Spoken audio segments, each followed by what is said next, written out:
1 Pedro capítulo 4, e hoje eu vou estar lendo uma versão da Bíblia que é a NBV, Nova Bíblia Viva. 1 Pedro capítulo 4. Uma vez que Cristo sofreu e suportou a dor no seu corpo, vocês devem ter uma atitude semelhante. Devem estar prontos a sofrer também. Lembrem-se, o sofrimento físico enfraquece a força do pecado. E vocês não estarão gastando o resto da sua vida andando atrás de paixões humanas, mas estarão desejosos de fazer a vontade de Deus. No passado, vocês já gastaram bastante tempo fazendo coisas pecaminosas que os ímpios gostam de fazer. Naquele tempo, vocês viviam na imoralidade, desejos carnais, embriaguez, orgias, bebedeiras e na idolatria. Naturalmente, seus velhos amigos estranham quando vocês não se juntam mais a eles nas coisas pecaminosas que fazem, e tratarão vocês com desprezo e escárnio. Entretanto, lembrem-se apenas de que eles terão de enfrentar aquele que vai julgar a todos, vivos e mortos, e eles terão de prestar contas da maneira como têm vivido. É por isso que o Evangelho foi pregado também a mortos, para que, embora seus corpos tenham sido castigados na carne como homens, eles ainda pudessem viver em seus espíritos como Deus vive. O fim de todas as coisas chegará logo. Portanto, sejam homens de oração, fervorosos, diligentes. O mais importante de tudo é continuarem a mostrar um profundo amor uns pelos outros, pois o amor perdoa muitos pecados. Abram de bom grado seus lares para aqueles que necessitarem de uma refeição ou de um lugar para passar a noite. Deus deu a cada um de vocês algumas capacidades especiais. Estejam certos de que as estão utilizando para ajudarem mutuamente, transmitindo aos outros as muitas formas da graça de Deus. Se você é chamado para falar, fale de acordo com os oráculos de Deus, ou como se Deus estivesse falando através de você. Se você é chamado para ajudar os outros, faça com todas as forças e energia que Deus lhe concede, a fim de que seja glorificado por meio de Jesus Cristo. A Ele seja a glória e o poder para todo sempre. Amém. Queridos amigos, não se assustem nem se admirem quando vocês passarem pelas provas ardentes que estão por vir, pois não é estranho nem fora do comum o que vai acontecer. Pelo contrário, alegrem-se verdadeiramente, pois essas provações farão com que vocês participem do sofrimento de Cristo, e depois terão a maravilhosa alegria de participar da sua glória quando ela for manifesta. Alegrem-se ao serem insultados por causa do nome de Cristo, pois quando isso acontecer, lembrem-se que sobre vocês repousa o Espírito da glória de Deus. Não quero ouvir falar de vocês sofrerem por cometer assassinato, roubar, causar desordem ou se intrometer na vida ou negócio dos outros. Mas não é vergonha nenhuma sofrer por seguir a Cristo. Deem graças a Deus pelo privilégio de estarem na família de Cristo e serem chamados pelo seu nome maravilhoso, porque a hora do julgamento chegou e vai começar primeiro entre os próprios filhos de Deus. Se até mesmo nós, que somos salvos, devemos ser julgados, qual será o destino que aguarda aqueles que nunca obedeceram ao Evangelho de Deus? Como dizem as Escrituras, se os justos se salvam com dificuldade, o que será do ímpio e pecador? Portanto, se vocês estiverem sofrendo segundo a vontade de Deus, continuem a fazer o que é direito e entreguem-se aos cuidados do fiel Criador, pois Ele sempre cumpre as suas promessas. Amém.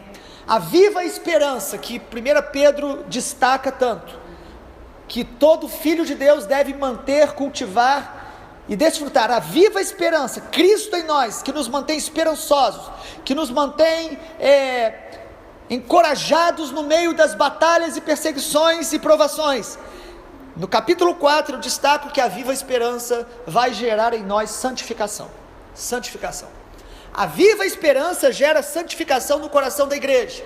E santificação, a melhor definição que eu conheço é imitar Jesus. Ser santo é ser como Jesus, é olhar para Jesus, é agir como Jesus em nossos pensamentos, em nosso amor mútuo, em nossa obediência à vontade de Deus, em nossa vida de piedade, de oração, de louvor, é imitar Jesus em todos os termos, do seu caráter, da sua obra, da sua missão.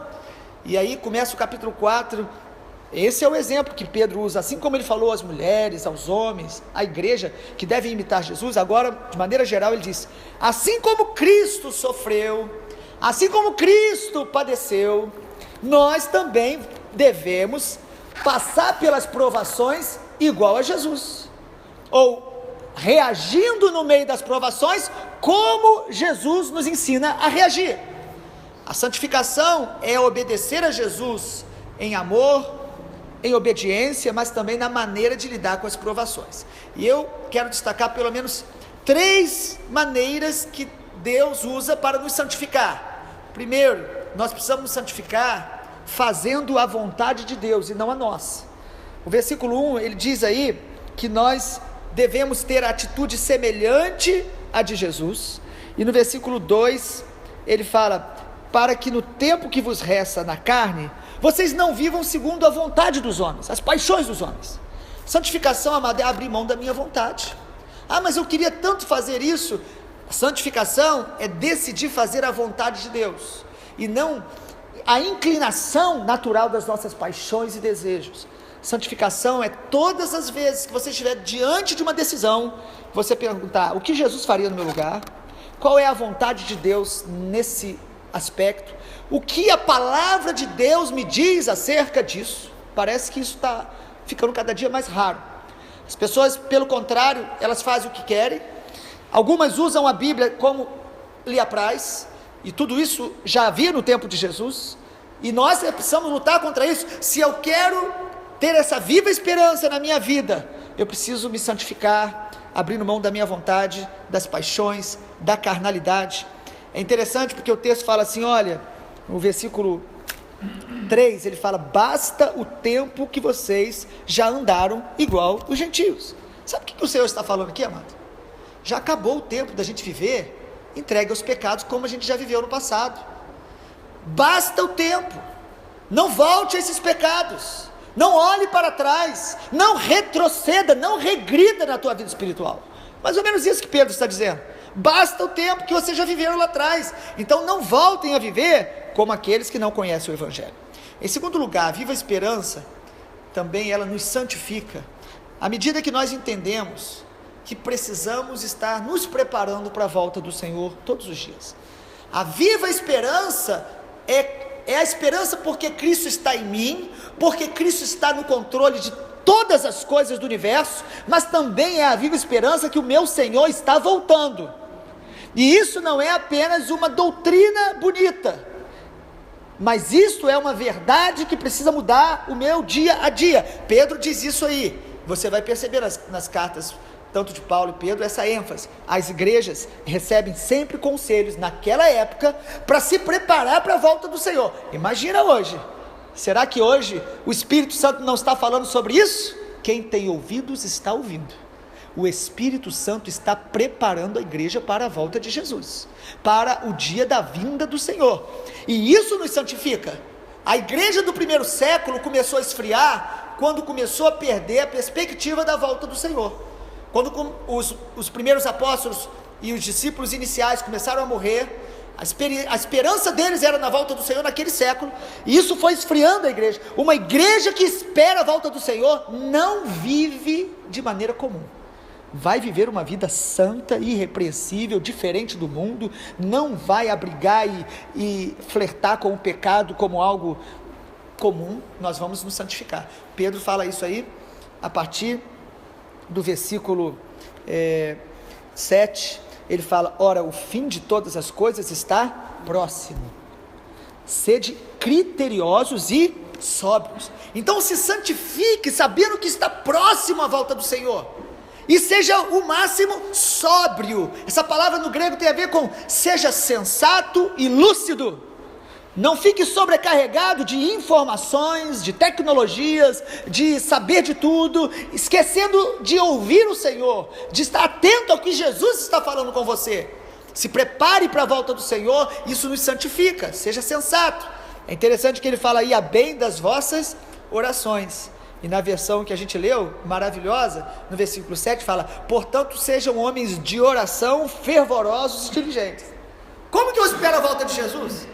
Apavorado, me isolando de tudo? Não, é me tornando cada dia mais um homem e uma mulher de oração, um homem e uma mulher fervoroso. Eu preciso ver as notícias, eu preciso saber das tragédias, eu preciso saber do que está acontecendo ao redor e olhar para isso e não me apavorar, mas pelo contrário, me aprofundar no amor por Deus.